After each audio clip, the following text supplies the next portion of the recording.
नमस्कार विद्यार्थी मित्रांनो, MPSC युजमाल या आपल्या लाडक्या यूट्यूब चॅनलमध्ये आपलं सर्वांचं सहर्ष स्वागत आहे। तर आपण लेखा व कोशागार या संदर्भामध्ये आपण एक जे काही मागची PYQ झालेली आहे त्या संदर्भामध्ये आपण त्याचे जे काही विश्लेषण आहे तर ते पाहत आहोत।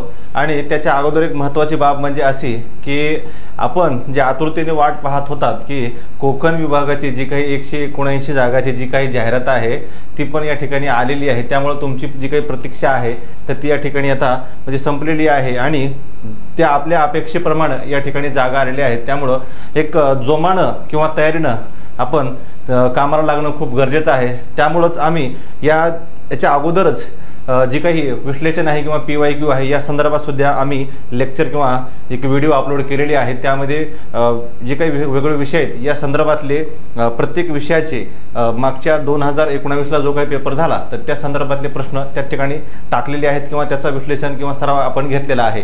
आता त्यामध्ये याच्या अगोदर मराठीचे 2 लेक्चर घेतलेले आहेत आणि आज आपण जो काही तिसरा भाग आहे तर हा तिसरा भाग आज आपण पाहणार आहोत की यामध्ये सुद्धा जे काही मागचे PYQ आहेत तर हे आपण घेतलेले आहेत आणि आज आपण त्याच्या समोरचं जे काही सिरीज आहे तर ते कंटिन्यू आपण करत आहोत।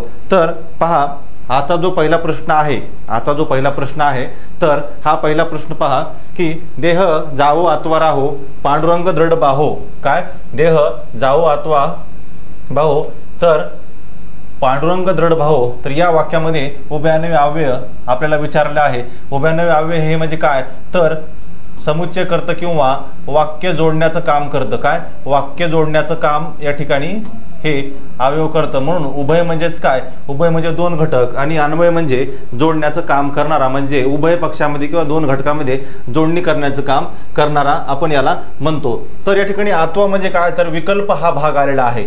काय अथवा म्हणजे काय असतं विकल्प म्हणजे देह जावो किंवा राहो परंतु पांडुरंगाच्या चरणी आपली ही निष्ठा किंवा श्रद्धा किंवा भाव जे आपण म्हणतो तर भाव हा आहे असं या ठिकाणी म्हणायचं आहे। म्हणजे या ठिकाणी काय आहे विकल्प आहे। काय आहे विकल्प आहे। तर विकल्पामध्ये अथवा किंवा वा हे जे आपण समुच्चय बोधक अवयव वापरतो तर यांचा या ठिकाणी समावेश होत असतो। आता समुच्चय बोधक मध्ये आणि व शिवाय काय आणि त्यानंतर व त्यानंतर शिवाय हे जे काही घटक आहेत किंवा हे जे उभयान्वयी अव्यय आहेत याचा या ठिकाणी समावेश होत असतो। आता परिणामबोधक मध्ये यामध्ये म्हणून यास्तव सबब याकरिता यांचा समावेश होतो। निवृत्त म्हणजे बाकी, त्यानंतर पण, परंतु हे जे घटक आहेत तर हे किंवा हे जे अव्यय आहेत तर या ठिकाणी हे निवृत्व बोधक मध्ये येत असतात। त्यानंतर आता पुढचा प्रश्न पहा, शास्त्रीय नियम आहेत। नित्य घटना त्रिकालाबाधित सत्य आपण म्हणतो सूर्य पूर्वेलाच उगवतो पश्चिमेलाच मावळतो, पृथ्वी सूर्याभोवती फिरते। हे जे काही आपण त्रिकालाबाधित सत्य आहेत तर हे आपण काय करतो तर साधा वर्तमान काळ यामध्ये हे या ठिकाणी काय केले जातात तर त्या साध्या वर्तमान काळामध्येच लिहिलेले जातात। त्यानंतर पहा, एखाद्या शब्दात ध्वनिवाचक शब्दाची पुनरावृत्ती झालेली आहे अशा शब्दांना अनुकरणवाचक म्हणतात। काय अनुकरणवाचक या ठिकाणी काय होतं की थोडं जो शब्द आहे तर शब्दामध्ये आपण काय म्हणतो लय जो म्हणतो किंवा अनुकरण, त्यामध्ये अनुकरण म्हणजे पुनरावृत्ती केली जाते। काय पुनरावृत्ती केली जाते आणि त्या पुनरावृत्तीमध्ये या ठिकाणी पहा, आता या ठिकाणी शब्द काय दिले पहिला अंमलबजावणी आणि बाजारहाट। काय अंमलबजावणी बाजारहाट, तर अंमलबजावणी बाजारहाट हा का नाही। त्यानंतर गडगड वटवट गडगड, हा वटवट आणि गडगड यामध्ये काय होतंय एक अनुकरण किंवा एक लय या ठिकाणी निर्माण होण्याचं कार्य या ठिकाणी काय होतं। त्यामुळं पर्याय क्रमांक 2 वटवट आणि गडगड हा शब्द कसा आहे अनुकरण। आता हा जो प्रश्न आहे तर हा प्रश्न कशातला आहे की अभ्यस्त शब्दामधला आहे। कसला अभ्यस्त शब्दातला आहे। अभ्यस्त म्हणजे एखाद्या शब्दाचा द्वित किंवा त्याचा आपण काय म्हणतो की दुबार येणे किंवा त्याचं पुनरावृत्ती होणे याला आपण काय म्हणत असतो अभ्यस्त शब्द किंवा द्वित शब्द असे म्हणत असतो किंवा दुप्पट करणे, द्वित म्हणजे दुप्पट करणे असं त्याला म्हटलं जातं।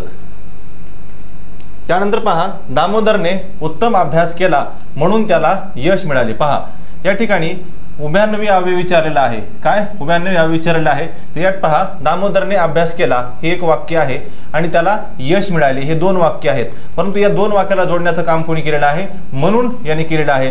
तर हे पहा, म्हणून म्हणजे काय, या ठिकाणी आपण काय म्हणतो, परिणाम म्हणजे पहिल्या वाक्याचा परिणाम दुसऱ्या वाक्यात आपल्याला दिसून येतोय। म्हणजे दामोदरनं या ठिकाणी काय केलं आहे की अभ्यास केलेला आहे आणि त्याच अभ्यासाचा जो काही परिणाम आहे तर तो अभ्यासाचा परिणाम त्याच्या यशामध्ये झालेला आहे किंवा त्याचं रूपांतर त्याच्या यशात झालेलं आहे। त्यामुळं म्हणून हे या वाक्यामध्ये काय आहे तर या ठिकाणी उभयान्वयी अव्यय आहे। त्यानंतर पहा, खालील वाक्याचा योग्य क्रम लावायचा आहे। तर योग्य क्रम लावणं या संदर्भामध्ये वारंवार प्रश्न आलेले आहेत, म्हणजे प्रत्येक शिफ्टला यावर प्रश्न आलेला आहे। त्यात पहा की कुंचल्याचा 4-6 फटकाऱ्यासरशी तशी बालकवीची कविता आहे, एखादे सुरेख चित्र निर्माण करावे एखाद्या कुशल चित्रकाराने। पहा आता एखादे सुरेख चित्र निर्माण करावे तशी एखादे चित्र निर्माण करावे किंवा एखाद्या कुशल चित्रकाराने तशी बालकवींची कविता आहे। तर या ठिकाणी आता 4 वाक्य दिलेत आणि त्या 4 वाक्याचं आपल्याला काय केलं पाहिजे की जी काय आपण तोड म्हणतो ती काही तोड म्हणतो, तर त्या ठिकाणी त्याला व्यवस्थित असं जुळवणी करणं खूप महत्त्वाचं आहे। काय करणं? जुळवणी करणं, आणि जुळवणी करणं पण त्यातून काय एक समर्पक अर्थ असा निघाला पाहिजे।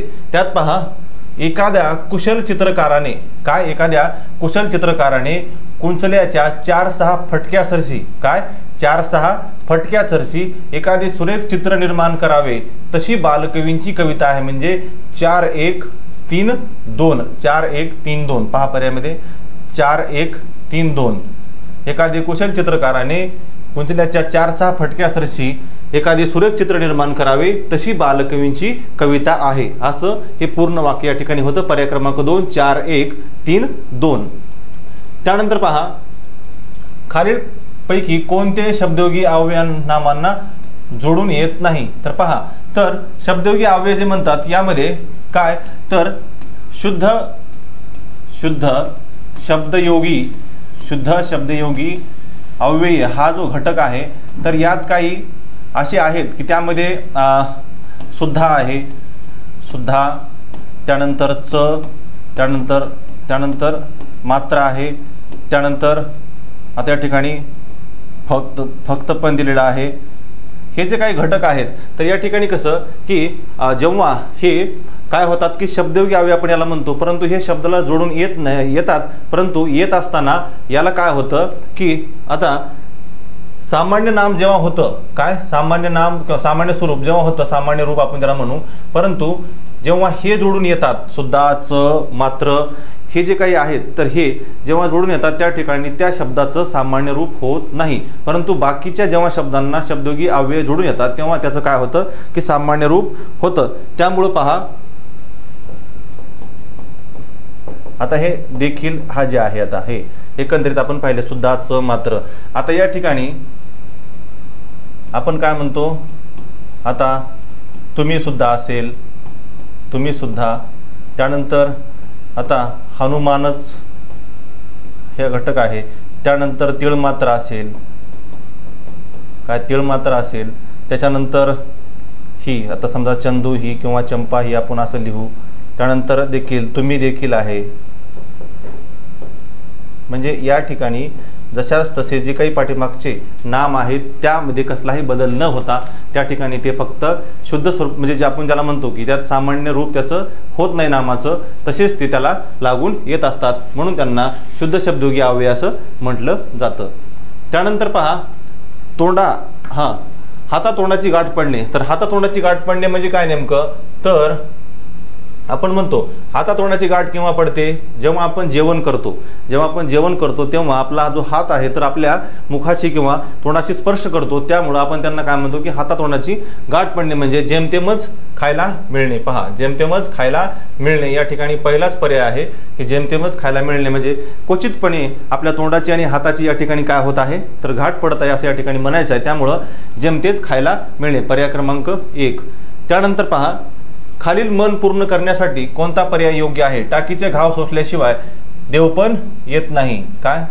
देवपण येत नाही म्हणजे एखाद्या दगडापासून जर तुम्हाला एखादी अतिशय चांगली अशी तुम्हाला मूर्ती तयार करायची आहे तर ती मूर्ती तयार करत असताना ती मूर्ती तयार करत असताना त्याला तुम्ही टाकीनं आणि एका हातोड्यानं जेव्हा त्याला काय करता की त्याच्यावर घाव मारून त्याचं एक आकर्षकपणे चांगली एक सुंदर मूर्ती जेव्हा निर्माण करता तेव्हाच त्याला काय होतं की देव पण येत असतं, म्हणजे त्या दगडाला सुद्धा कष्ट सोसूनच त्याचं रूपांतर एका मूर्तीमध्ये होतं आणि मूर्तीमध्ये झाल्यानंतरच त्याला काय देव पण येत असतं, असं या वाक्याचं म्हणणं आहे. म्हणजे देवपण, पर्याय क्रमांक बी, देवपण.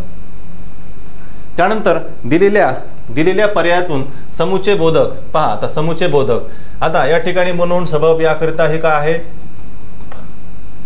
त्यानंतर पण परंतु हे काय आहे, हे न्यूनत्व आहे. त्यानंतर अथवा किंवा हे काय आहे, विकल्प आहे. आणि शेवटचा जो पर्याय आहे तो काय आहे, समुच्चय. म्हणजे दोन वाक्य यांना फक्त जोडण्याचं कार्य जे आहे तर हे कुठल्या वाक्यानं होतं, कुठल्या अव्ययानं होतं, तर ते समुच्चय या अव्ययानं होत असतं. त्यानंतर पूर्ण भूतकाळ म्हणजे यामध्ये क्रिया झालेली असेल तर पहा जा, मी गायले होते, मी गात होते, मी गायले, मी गात असे.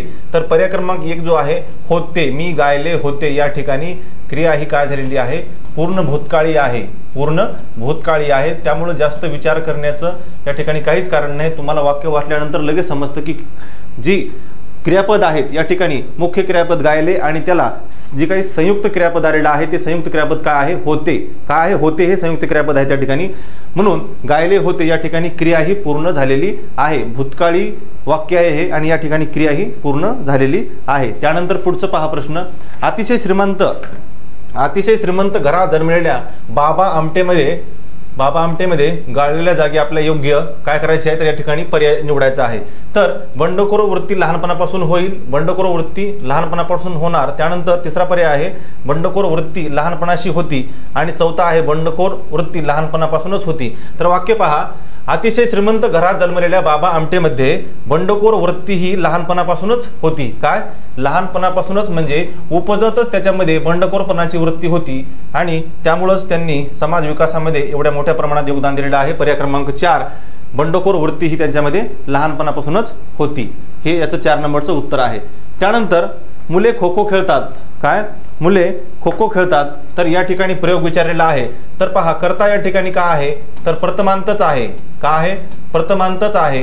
आणि खेळणारे कोण आहेत, मुले आहेत. या ठिकाणी आपण कर्म जो म्हणतो तर कर्म या ठिकाणी वाक्यात नाही, अकर्मक कर्तरी आहे. त्यामुळे पर्याय क्रमांक डी, कर्तरी प्रयोग.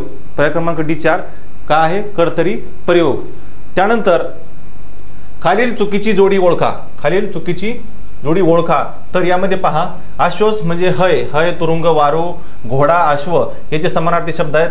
अर्जुन पार्थ धनंजय हे जे शब्द आहेत तर आपण अर्जुनाला म्हणतो. त्यानंतर आश्चर्य नवल कौतुक हे जे शब्द आहेत तर या ठिकाणी आश्चर्याला समानार्थी आहेत. पण शेवटचा जो पर्याय आन आणि इच्छा, तर आन म्हणजे आपण म्हणतो प्रतिज्ञा असेल, शपथ असेल, याला आपण काय म्हणतो आन. आणि इच्छा म्हणजे आपलं जे काही अपेक्षा आहेत तर आपण याला इच्छा वगैरे म्हणतो. ह्या दोन्हीही एकमेकाचे विरुद्धार्थी या ठिकाणी हे शब्द आहेत. त्यामुळे पर्याय क्रमांक 4 याचं योग्य उत्तर आहे. पर्याय क्रमांक 4. सद्गदित होणे. काय होणे, सद्गदित होणे. तर सद्गदित होणे म्हणजे काय नेमकं, तर पहा, सद्गदित होणे म्हणजे आपण काय म्हणतो की गहिवरून येणे. काय होणे, गहिवरून येणे. भावना मनातल्या आपल्या दाटून येणे. काय होणे, भावना दाटून येणे. आता एखाद्या विषयी जर आपण वाईट वगैरे ह्या गोष्टी म्हणजे आपण जाणतो किंवा त्याला आपण समजा भावनांचा जो काही देवाणघेवाण किंवा विचारांची देवाणघेवाण असते, यामध्ये काही चांगल्या गोष्टी, त्यात काही आश्चर्यकारक किंवा दुःखकारक, विस्मयकारक किंवा काही आनंदी असतात. त्यामुळे काय होतं की काही बाबतीत आपल्याला काय होतं, गहिवरून येतं, आपल्या भावनाच्या मनाच्या भावना दाटून येतात. त्यामुळे आपण काय म्हणत असतो, मला गहिवरून आलं किंवा सद्गदित झालं, हे काय एकमेकाच्या समानार्थी आहेत. किंवा सद्गदित होणे म्हणजे काय, तर गहिवरणे. काय, गहिवरणे, कंठ दाटून येणे. त्यानंतर पहा, खालीलपैकी योग्य विरामचिन्हयुक्त. आता विरामचिन्हमध्ये पहा, या ठिकाणी 4 वाक्य तुम्हाला दिलेली आहेत. परंतु जेव्हा एखादी व्यक्ती बोलते त्या व्यक्तीचं बोलणं जे असतं तर ते बोलणं या ठिकाणी आपण काय करतो, तर दुहेरी अवतरण चिन्हामध्ये या ठिकाणी आपल्याला त्या ठिकाणी लिहिलं जातं. आणि जर समजा भाव किंवा एखादा उद्गार असेल त्यामध्ये त्याच्या भावना, तर भावना जेव्हा व्यक्त केल्या जातात त्या ठिकाणी उद्गारवाचक चिन्ह जे आहे तर ते सुद्धा आवश्यक आहे. तर पहा, छे. आता छे हे काय आहे, एक उद्गारवाचक आहे. काय उद्गार किंवा आपण केवळ प्रयोगी म्हणू तर उद्गारवाचक हा शब्द आहे। या ठिकाणी उद्गार येणं हे खूप आवश्यक आहे, पण या ठिकाणी नसल्यामुळे हे सुद्धा वाक्य आपण काय म्हणू चुकीचं। या ठिकाणी दुहेरी अवतरणामध्ये पूर्णपणे बोलणं मांडलेलं आहे आणि उद्गार किंवा भावदर्शक शब्दानंतर या ठिकाणी उद्गारवाचक चिन्ह आहे, म्हणजे हे वाक्य बरोबर आहे। त्यानंतर बाकीच्या ठिकाणी सुरुवातीलाच फक्त अवतरण दिलेलं आहे, बाकी ठिकाणी अवतरण दिलेलं नाही, त्यामुळे हे पण काय आहे चुकीचं आहे। आणि त्याच्यानंतर शेवटच्या वाक्यामध्ये कुठलंही चिन्ह कुठलंही अवतरण किंवा पूर्णविराम सुद्धा साधा दिला गेलेला नाही, त्यामुळे पर्याय क्रमांक 4 हा तर पूर्णपणे चुकीचा आहे। पर्याय क्रमांक 2 छे मी निघालोय सुगंधाचा शोध करायला हे वाक्य या ठिकाणी काय आहे बरोबर आहे। पर्याय क्रमांक 2 हे उत्तर आहे याचं। त्यानंतर पहा खालील कोणते गुणवाचक विशेषण आहे, तर विशेषणाचा जो काही प्रकार आहे तर त्या विशेषणाच्या 3 मुख्य प्रकारामध्ये गुणविशेषण असेल, संख्या विशेषण आणि सार्वनामिक विशेषण। तर गुणविशेषण हा जो काही भाग आहे तर या ठिकाणी वस्तू पदार्थ व्यक्ती याचा गुण दर्शवला जातो, काय गुण दर्शवला जातो। तर पहा याच्यामध्ये चौपट हे तुमच्या संख्यामध्ये येईल, त्यानंतर असले हे काही या प्रकारे विशेषणामध्ये येत नाही। त्यानंतर 5 जे आहे 5 हे सुद्धा काय आहे संख्यामध्येच म्हणजेच प्रत्यकत्ववाचक मध्ये आहे हे। आणि पर्याय क्रमांक काय उरला सी धूर्त असेल, चतुर असेल, कपटी असेल, हे जे काही शब्द आहेत तर हे काय करतात एखाद्या व्यक्तीचा या ठिकाणी गुण दर्शवतात, काय दर्शवतात गुण दर्शवतात। त्यामुळं पर्याय क्रमांक 3 या ठिकाणी धूर्त हे काय आहे गुणवाचक विशेषण आहे किंवा एखाद्या व्यक्तीचा गुण हा त्या ठिकाणी ते सांगतं, त्यामुळे पर्याय क्रमांक 3 धूर्त। त्यानंतर एखाद्याला लुटून दुसऱ्याची भर करणे, तर पहा या ठिकाणी या आशयाची मन आपल्याला सांगितलेली आहे। तर पहा फुटका डोळा काजळाने साजरा करणे म्हणजे नुकसान भरपाई एका ठिकाणी दुसऱ्या ठिकाणी करणे, नालासाठी घोडा करणे, नालामुळे घोडा गमविणे। तर पहा पर्याय क्रमांक 4 काय सांगतो नागेश्वराला नागवून सोमेश्वराला वात लावणे, म्हणजे एखाद्या ठिकाणची जी काही परिस्थिती आहे सर्व या ठिकाणी लुटून ते दुसऱ्या ठिकाणी म्हणजे सोमेश्वराला वात लावणे, म्हणजे या ठिकाणी काय करणे भरती करणे किंवा या ठिकाणी ती पूर्ण भर घालणे। म्हणजे पर्याय क्रमांक 4 नागेश्वराला नागवून सोमेश्वराला काय करणे वात लावणे, म्हणजेच या अर्थाचं काय आहे वरल्या मणीचा अर्थ किंवा वरल्या मणीचा जो आशय आहे तर पर्याय क्रमांक 4 मध्ये तुम्हाला तो दिसेल। त्यानंतर तो पूर्वी जपानमध्ये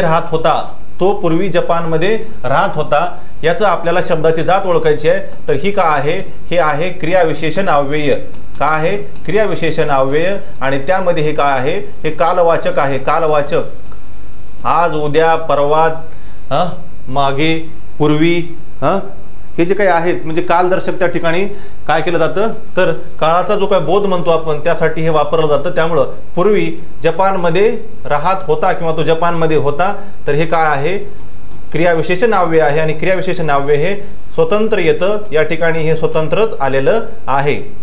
त्यामुळे पर्याय क्रमांक 3 क्रियाविशेषण अव्यय हे याचं योग्य उत्तर आहे। त्यानंतर पहा त्याच्यानंतर पुढला प्रश्न क्षोभ, काय क्षोभ म्हणजेच काय तर राग आपण म्हणू, त्याला राग म्हणू। त्यानंतर संताप आपण म्हणतो, आगीचा शोभ किंवा आपण म्हणतो भडका जो असतो त्याला आपण काय म्हणतो की क्षोभ आहे। तर मग क्षोभ म्हणजे काय नेमकं तर पर्यायात बघा कुठं संताप आहे का आहे, तर संताप राग असेल, त्यानंतर राग संताप आहे, क्षोभ आहे, हे जे काही आहेत तर एकमेकाच्या काय आहेत हे समानार्थी आहेत। तर क्षोभ या शब्दाचा समानार्थी काय शब्द संताप किंवा राग आहे। त्यानंतर चुकीचा पर्याय, खालीलपैकी चुकीचा पर्याय त्यांनी हे केलेला आहे ओळखामलेला आहे पहा। तर हातचा मळ म्हणजे सहज घडणारी गोष्ट आहे, बरोबर आहे। त्यानंतर सत्व म्हणजे परीक्षा घेणे, बरोबर आहे। ट फ करणे म्हणजे अडखळत वाचणे, ट फ करणे म्हणजे अडखळत वाचणे, बरोबर आहे। पोटात शिरणे म्हणजे तिरस्कार करणे का नाहीये, पोटात शिरणे म्हणजे तिरस्कार करणे या ठिकाणी चुकीचं आहे, चुकीचं आहे म्हणजे पर्याय क्रमांक 3 या ठिकाणी या प्रश्नाचं उत्तर आहे। पोटात शिरणे म्हणजे तिरस्कार करणे नव्हे, तर पोटात शिरणे म्हणजे अतिशय मनमिळावपणे किंवा त्याच्यासोबत मन मिसळून राहणे। त्यानंतर प्रणवला घरच्यांनी खूप समजावून सांगितले, परंतु त्याने शेवटी प्रणवला घरच्यांनी खूप समजावून सांगितले, परंतु त्याने शेवटी जे करायचे होते तेच केले, म्हणजे ऐकावे जनाचे करावे मनाचे. तुम्हाला कुणीही कितीही जरी काहीही सांगितलं, परंतु शेवटी जेव्हा तुम्ही मनाचंच करता तेव्हा त्याला काय म्हटलं जातं, ऐकावे जनाचे करावे मनाचे. मग त्यातच आपले जे काही हित आहे, नुकसान हो किंवा त्याचा काही नफा किंवा लाभ हो, त्या ठिकाणी तो आपला म्हणजे स्वतःवरच होतं, कारण दुसऱ्यावर खापर फोडण्याची त्या ठिकाणी पाळी येत नाही. मग फायदा असो किंवा लाभ असो ते आपल्या स्वतःच्याच पदरात पडलं असं आपण म्हणत असतो. त्यानंतर पुढचा चुकीचा पर्याय कोणता ते सांगा. पहा या ठिकाणी चुकीचा पर्याय त्यांनी विचारलेला आहे. या ठिकाणी पहा, जवळ एकी मार बसलाच म्हणून समज, जवळ एकी मार बसलाच म्हणून समज. त्यानंतर श्रीकृष्ण अर्जुनात म्हणतो, ऐतिहासिक वर्तमान काळ, मी बसतो तो तुम्ही हजर, ऐतिहासिक वर्तमान काळ, आणि तुम्ही पुढे व्हा मी आलोच, सन्निहित भूतकाळ. या ठिकाणी पहा पर्याय क्रमांक 3 आहे, मी बसतो तुम्ही हे ऐतिहासिक होईल का, नाहीये. इथं अर्जुन हा काय करतोय, अर्जुन या ठिकाणी श्रीकृष्णास म्हणतो, म्हणजे भूतकाळातलं जे वाक्य आहे ते वर्तमान काळामध्ये मांडण्याचं काम या ठिकाणी केलेलं आहे. त्यामुळं या ठिकाणी काय होईल, ऐतिहासिक वर्तमान काळ होईल का, नाही. त्यामुळं पर्याय क्रमांक जो 3 आहे तो पर्याय क्रमांक 3 या ठिकाणी काय आहे, तर तो चुकीचा आहे. त्यानंतर पहा पुढला प्रश्न, खालीलपैकी कोणते वाक्य लेखन नियमानुसार आहे. पहा आता लेखन नियमानुसार या ठिकाणी वाक्य विचारलेलं आहे. तर पहा, दुहेरी अवतरण चिन्ह यामध्ये सुद्धा बोलणं जे आपण म्हणतो की एखाद्या व्यक्तीचं बोलणं जशाच तसं आपण जेव्हा दुहेरी अवतरणामध्ये लिहितो, तर त्या ठिकाणी पाहता का बरं या ठिकाणी प्रश्न विचारण्याचं कार्य झालेलं आहे. त्याच्यानंतर तुझी भाची तुझ्याकडे का असते, काय तुझी भाची तुझ्याकडे का असते, या सुद्धा दोन्ही वाक्यामध्ये प्रश्न आहे. दोन्ही पहिला आणि दुसरं या ठिकाणी दोन्ही वाक्यामध्ये प्रश्न आहे. आणि वाक्य जे बोलणं आहे पूर्ण या ठिकाणी दुहेरी अवतरणामध्ये मांडलेलं आहे. त्यामुळे पर्याय क्रमांक 2 जे आहे, तर या ठिकाणी हे काय वाक्य हे बरोबर आहे. पहिल्या वाक्यामध्ये या ठिकाणी कुठेही सुरुवात केलेली नाही अवतरणाची, त्यानंतर प्रश्न सुद्धा या ठिकाणी नाहीये. इथे पण प्रश्नार्थक चिन्ह नाही आणि अवतरण चिन्ह या ठिकाणी बंद केलेलं नाहीये. आणि शेवटच्या वाक्यात तर कुठल्याही चिन्हाचा वापर न केल्यामुळं शेवटचा पर्याय तर पूर्ण हा या ठिकाणी चुकीचा आहे. पर्याय क्रमांक 2 बी या ठिकाणी काय आहे, योग्य आहे. त्यानंतर देव हा देवळात असतो. देव हा कुठं असतो, देवळात असतो, नसून माणसात असतो. अधोरेखित शब्दाचे खालीलपैकी योग्य रूप आपल्याला करायचे आहे. म्हणजे या ठिकाणी दिलेल्या वाक्याला किंवा दिलेल्या शब्दांना आपला समर्पक रूप द्यायचं आहे. कसं समर्पक रूप द्यायचं आहे, तर देव देऊळ, तर देव देऊळ म्हणजे या ठिकाणी देव देवळात, काय देव देवळात नसून देव कसा आहे, माणसात आहे. कुठं आहे, माणसात आहे. देव देवळात नसून माणसात असतो असं या ठिकाणी म्हणायचं आहे. कसं देव देवळात नसून माणसात आहे. तर या ठिकाणी आपल्या जी काही साधू संत परंपरा आहे तर त्या ठिकाणी काय म्हणतात, देव देवळात नसून देव कसा आहे, माणसात आहे. म्हणून या ठिकाणी आपल्याला फक्त आपला अर्थ समजून घ्या, बाकीचं आपल्याला काही जास्त या ठिकाणी करायचं नाहीये. फक्त देव देवळात नसून तो कसा आहे, माणसात आहे. पर्याय क्रमांक 2 हे याचं योग्य उत्तर आहे. त्यानंतर पुढील म्हणीचा अर्थ ओळखा. पुढील म्हणीचा अर्थ ओळखा. काना मागून आली आणि तिकट झाली असं आपण म्हणतो. तर या ठिकाणी जे लोक काही आपल्या मागून येतात आणि आपल्याच वरचढ म्हणजे आपल्यावर कुरघोडी करण्याचे प्रयत्न जे आपण करतात, त्या ठिकाणी काय म्हणतो की काना मागून येणं आणि तिकट होणं म्हणजे काय, मागून येऊन वरचढ होणे. काय होणे, मागून येऊन वरचढ होणे. यालाच काय म्हणतात की काना मागून येणे व तिकट होणे असं याला म्हटलं जातं. त्यानंतर पहा, पुढीलपैकी समानार्थी शब्दाचा गट, समानार्थी शब्दाचा गट ओळखायचा आहे. समानार्थी शब्दाचा गट. आता या ठिकाणी पहिल्या पहा, आली मिलिंद मधुप. आपल्याला शब्दाचा अर्थ माहीत असणं गरजेचं आहे की कशाला आली मिलिंद मधुप म्हणतात किंवा कशाला आशा अंत प्रगती म्हणतात, खंडन मंडन सुसंवाद, घन नेत्र सुत. या ठिकाणी पहा, आता आशा म्हणजे काय, आपण काय म्हणतो, एक मनात असलेली एखाद्या समजा म्हणतो की मला आज म्हणजे परीक्षेत पास होण्याची आशा आहे. म्हणजे त्या ठिकाणी आपण काय म्हणतो की थोडंसं या ठिकाणी सकारात्मक जो घटक आहे, सकारात्मक जी बाब आहे किंवा आशा किंवा अपेक्षा असेल, तर या दृष्टीने अंत म्हणजे काय, शेवट आहे. प्रगती म्हणजे तुमच्या कार्याचं जे मोजमाप आहे. तर या ठिकाणी तिन्ही शब्द वेगवेगळ्या अर्थाचे आहेत.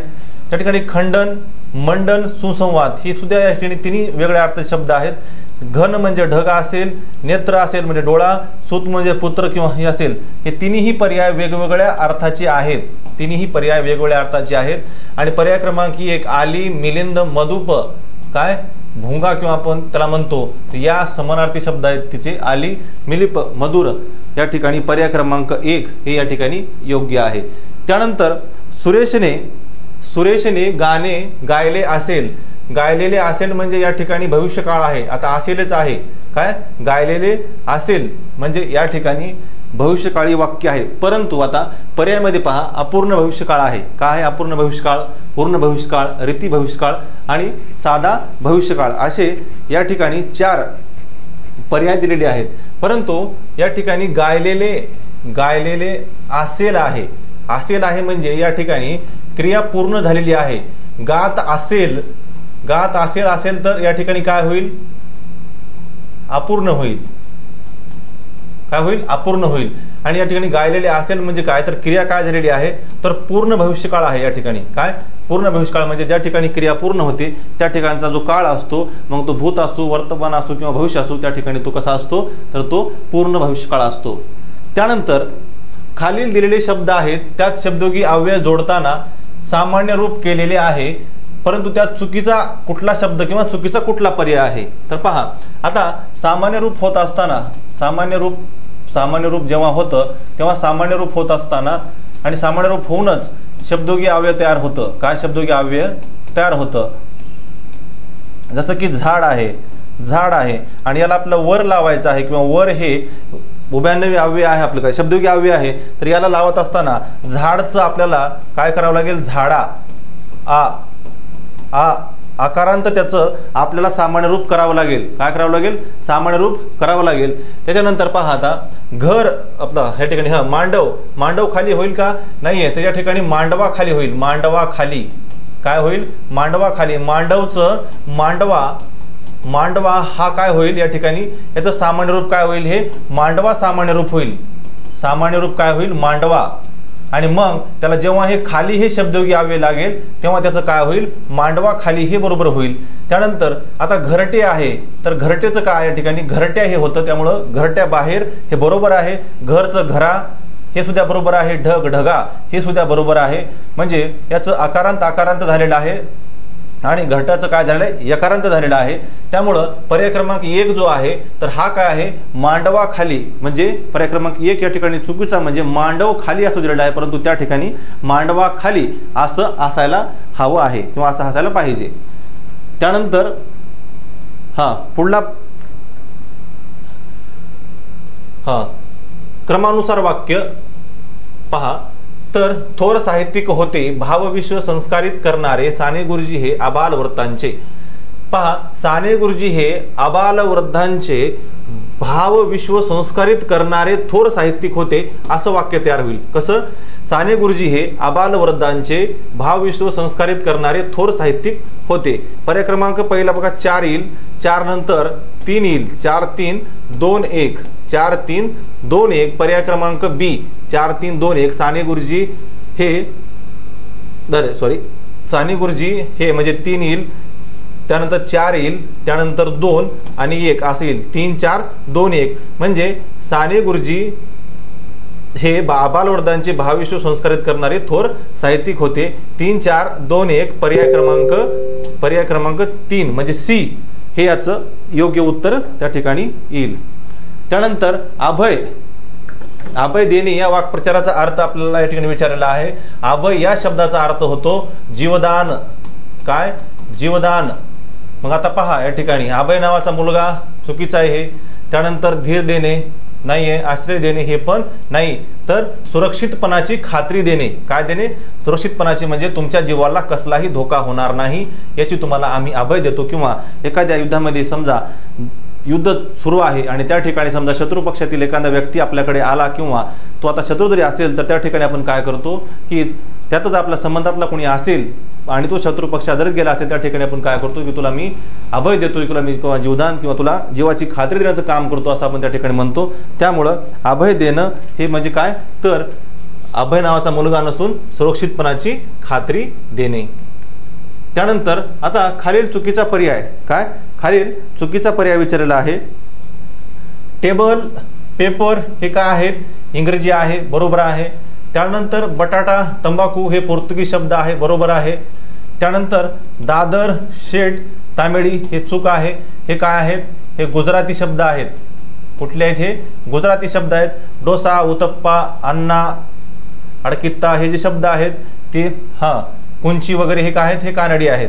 म्हणजे पर्याय क्रमांक 3 हा चुकीचा आहे. जसा की आता तामिळ शब्दामध्ये पहा, सार असेल, सार आहे, मठ्ठा असेल, सार आहे, सार मठ्ठा. त्यानंतर भेंडी आहे, काय आहे, सार मठ्ठा आहे, भेंडी आहे.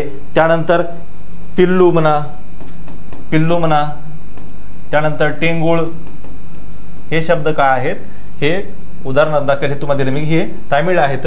मग पर्याय क्रमांक 3 सी, दादर, सेट हे गुजराती आहेत, ते तामिळी नाहीत.